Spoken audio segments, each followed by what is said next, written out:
আসসালামু আলাইকুম।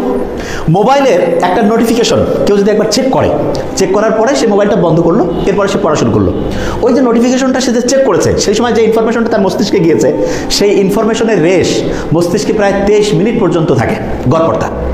তার মানে একবার নোটিফিকেশন চেক করার পরে মস্তিষ্কে ওই ইনফরমেশনটা 23 মিনিট পর্যন্ত অ্যাক্টিভ ওয়েতে ঘুরতে থাকে।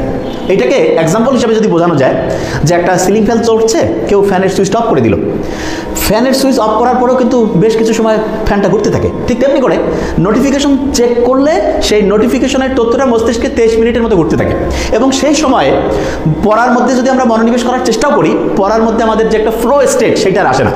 এই যে অনেক শিক্ষার্থী বলে যে সারাদিন আমরা পড়ছি কিন্তু আমাদের পড়া হচ্ছে না, এটার বড় কারণ হচ্ছে মস্তিষ্কে অন্য জিনিস ঘুরতেছে। এখন প্রশ্ন হলো অন্য জিনিস ঘোরা থেকে মস্তিষ্ককে কীভাবে মুক্ত রাখতে পারি। এই ব্যাপারে একটা অসাধারণ কৌশল ইনশাআল্লাহ আমরা সামনে আলোচনার মধ্যে নিয়ে আসবো। তার আগে কয়েকটা ঘটনা শেয়ার করছি। নেদারল্যান্ড, যেটা হচ্ছে ইউরোপের একটা অন্যতম শ্রেষ্ঠ দেশ, সেখানে আজ থেকে প্রায় 50-52 বছর আগে একটা অসাধারণ সার্ভে করা হয়। সেই সার্ভেতে দেখা গেল যে একই রকম বাড়ি রয়েছে, কিন্তু কিছু কিছু বাড়ির ইলেকট্রিক্যাল যে খরচ, তার মানে বিদ্যুতের যে খরচ, সেটা দেখা যাচ্ছে 30% বেশি, আর কিছু কিছু বাড়ির 30% কম। তখন তারা করলো কি, চাচ্ছে এটা হচ্ছেটা কেন? তারা খুঁজতে গিয়ে দেখলো যেই বাড়িগুলোর হচ্ছে যে 30% কম ব্যবহার করছে বিদ্যুৎ, তাদের যে মিটারটা, মানে যখন বৈদ্যুতিক যন্ত্রপাতি চলে তখন যে মিটারটা আছে না, যেখানে হচ্ছে ইউনিট উঠতে থাকে, সেই মিটারটা তাদের চোখের সামনে দেখা যাচ্ছে। তার মানে এমন একটা কমন প্লেসে তাদের মিটারটা রয়েছে যে কোনো মানে হচ্ছে বৈদ্যুতিক জিনিসপত্র চলার সময় সেই মিটারে তারা রিডিংটা দেখতে পায়। আর যাদের হচ্ছে খরচ বেশি হচ্ছে, দেখা গিয়েছে তাদের মিটারগুলো বেসমেন্টে, তার মানে তারা যেখানে থাকে তার চেয়ে চোখের আড়ালে। এই কারণে চোখের আড়ালে থাকার কারণে তারা ওই ব্যাপারটা অতটা গুরুত্ব দেয় না এবং অটোমেটিক তাদের হচ্ছে বিদ্যুতের যে খরচ 30% পর্যন্ত বেড়ে যায়। এখন এখান থেকে একটা জিনিস আমরা শিখতে পারি, সেটা কি? সেটা হচ্ছে আমরা যখনই কোনো জিনিস হচ্ছে চোখের মধ্যে বারবার পড়বে, তখন সেই ব্যাপারটা নিয়ে কিন্তু আমরা সতর্ক হয়ে যেতে পারি। এবং আপনি দেখবেন সেই বাড়িতে পড়াশোনা তত ভালো যেই বাড়ির স্ট্রাকচারের মধ্যে বইপত্র, লাইব্রেরি, এইটাকে বেশি গুরুত্ব দেওয়া হয়।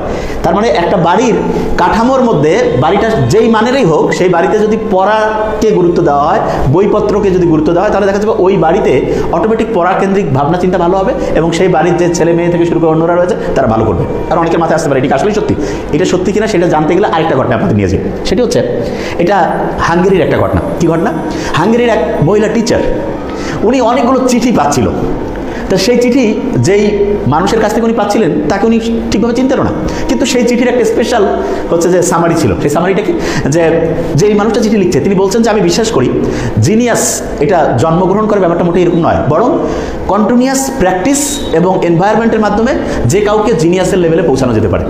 তো ওই যে মহিলা টিচার যার কাছে চিঠিগুলো আসতেছিল, উনিও রিপ্লাইতে লিখেছে আমি ওইটা বিশ্বাস করি, আমি এই জিনিসটা বিশ্বাস করি। তখন এরকম অনেকগুলো চিঠি চালাচালি হওয়ার পরে যিনি চিঠি লিখছিলেন তিনি বললেন যে এইটা যদি আপনি আমার মতো বিশ্বাস করেন, আসুন আমরা একসাথে হয়ে এটার একটা প্র্যাকটিক্যাল এক্সপেরিমেন্ট আমাদের জীবন দিয়ে প্রমাণ করি। কীরকম? যে আমাদের যদি ছেলে মেয়ে হয় তাহলে তাদেরকে আমরা যে কোনো একটা বিষয়ের উপরে প্রথম থেকেই দখল তৈরি করে দেখবো যে আসলে তারা সেরা কতটা হতে পারে। এবং এই লক্ষ্যকে সামনে নিয়ে তারা যখন বিয়ে করলো, তারপরে বেশ কয়েক বছরের মধ্যে তাদের 3টা কন্যা সন্তান হলো। এবং সবচেয়ে মজার ব্যাপার হচ্ছে তারা যে বিষয়টাকে বেছে নিয়েছিল সেটা হচ্ছে দাবা খেলা। এবং সেই 3 বাচ্চাকে তারা বাসায় রেখেছিল, আলাদা স্কুলে পাঠায়নি। বাসায় তারা প্রথম থেকে দাবার খেলা, চতুর্দিকে হচ্ছে দাবায় কারা কারা সেরা হয়েছে তাদের ছবি টাঙানো, দাবা কেন্দ্রিক হচ্ছে বইপত্র, ম্যাগাজিন যা আছে সব।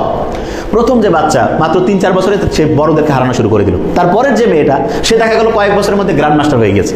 এবং তৃতীয় যে মেয়ে, সে সারা পৃথিবীতে 27 বছর সারা পৃথিবীর মেয়েদের মধ্যে দাবায় নাম্বার 1 ছিল। অনেকে বলতে পারে তার নামটা সম্ভবত, তার নাম জুডিথ সম্ভবত নামটা।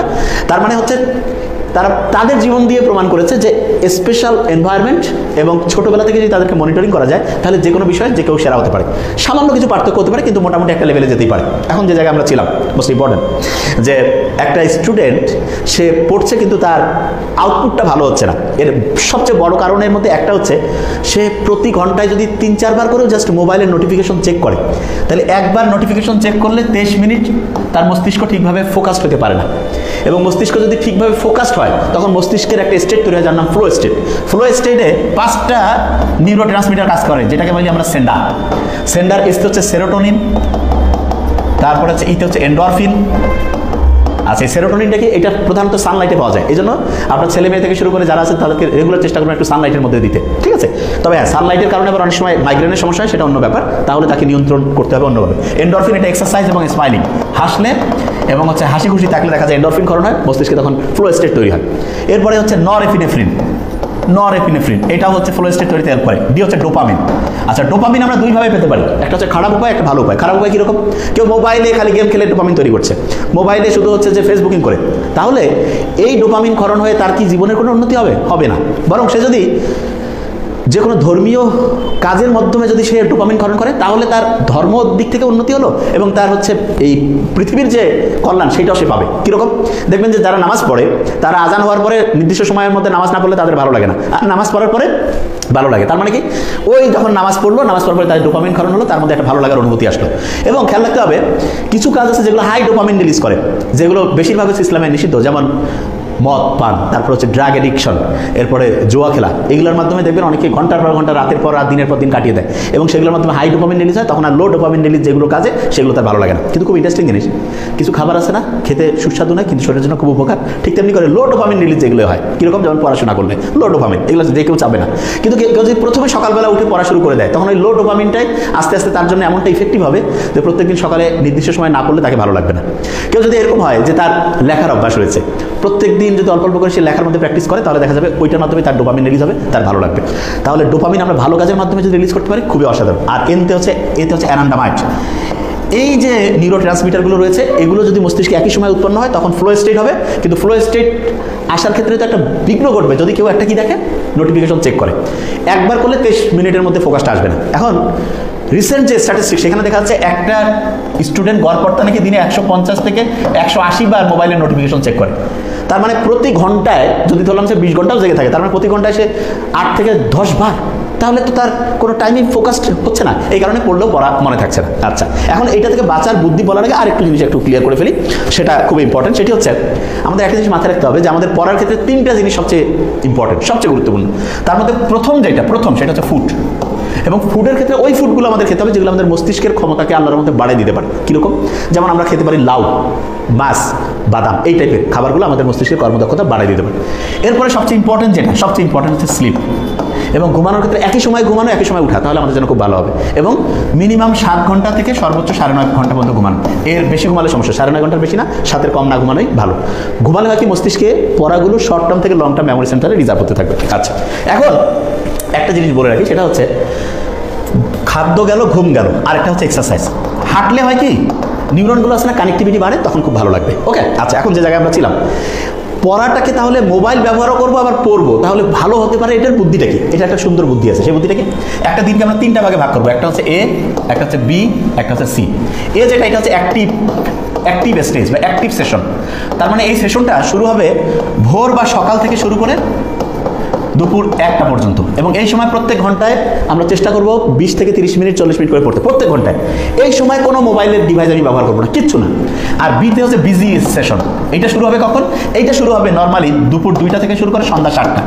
এবং এই সময় আমার প্রাইভেট, অনলাইন, অফলাইন যা কিছু আছে এই সময় রাখতে হবে, কিন্তু কখনোই 120 মিনিটের বেশি মোবাইল টোটাল একদিনে এই 5 ঘন্টা সময়ের মধ্যে ব্যবহার করা যাবে না। টোটাল 5 ঘন্টা সময় 120 মিনিটের বেশি মোবাইল ব্যবহার করা যাবে না।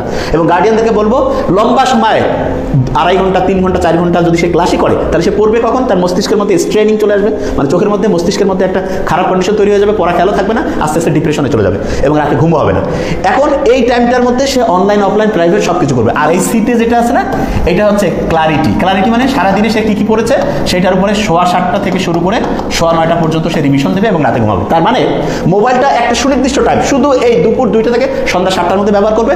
অন্য সময় এই সকালের সেশনটা একদম কমপ্লিটলি মোবাইল ছাড়া পড়বে এবং সন্ধ্যার পরে সে মোবাইল দেখবে না, কারণ রাতে মোবাইল দেখলে মেলানোক্সিন কারণ হয়, যেটা মেলাটোনিনের বিরুদ্ধে কাজ করে, সহজে ঘুম আসে না। তাহলে এই জিনিসগুলো যদি আমরা খেয়াল করি, তাহলে একটা নিশ্চিত করে বুঝতে পারছি যে কেউ যদি রেগুলারিটি মেনটেন করে পড়ে, এবং একটা স্টুডেন্ট যদি হচ্ছে মোবাইলকে একটা নির্দিষ্ট সময়, এই সময় যদি ব্যবহার করে, ওই সময়ের মধ্যেই তার 23 মিনিট পার হয়ে গেল, তারপরে সে একদম ফোকাসড হয়েতে রিভিশনও দিতে পারলো, সকালে আবার নতুন করে পড়তে পারলো, ইনশাআল্লাহ অবশ্যই ভালো রেজাল্ট করতে পারবে। Thank you so much.